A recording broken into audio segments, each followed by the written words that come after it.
Pelaku penganiayaan perempuan dalam lift di salah satu hotel di Cengkareng, Jakarta Barat ditangkap. Pelaku ditangkap di wilayah Ciledug, Tangerang.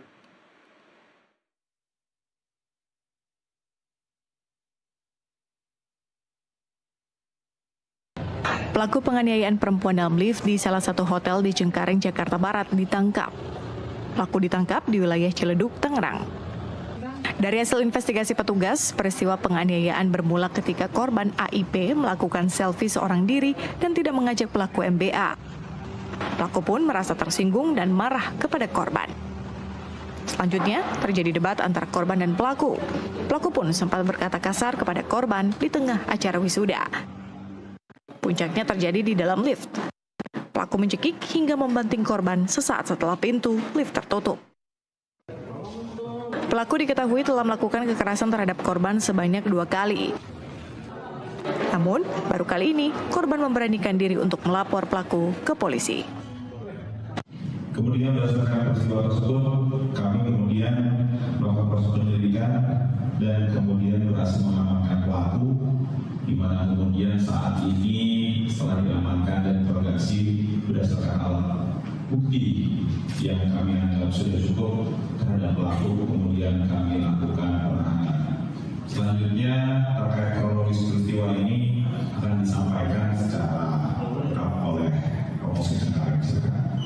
Pada saat datang mereka duduk di lokasi, kemudian korban spontan melakukan foto-foto yang membuat tersangka merasa tersinggung dan terjadi perdebatan.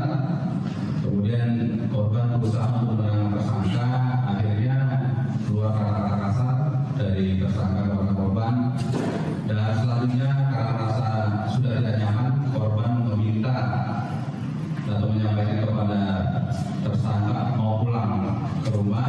Selanjutnya berdua menuju lift. Pada saat lift juga terjadi perdebatan, akhirnya terjadi upaya kekerasan fisik dari tersangka kepada korban. Sementara itu, menurut psikolog Putri Langka, angka kekerasan terhadap kekasih semakin meningkat. Oke, pertama adalah biasanya korban nggak akan bisa keluar sendiri. Jadi dia harus mulai bicara sama orang-orang yang dia percaya gitu ya gitu. Apakah itu orang tuanya gitu kan, ataukah itu teman dekatnya gitu kan. Tetapi dari mulai bicara itu mereka bisa mendapatkan insight. Dan sekarang bahwa kita lihat laporan seperti itu sudah bisa ditindaklanjuti dengan cepat gitu ya.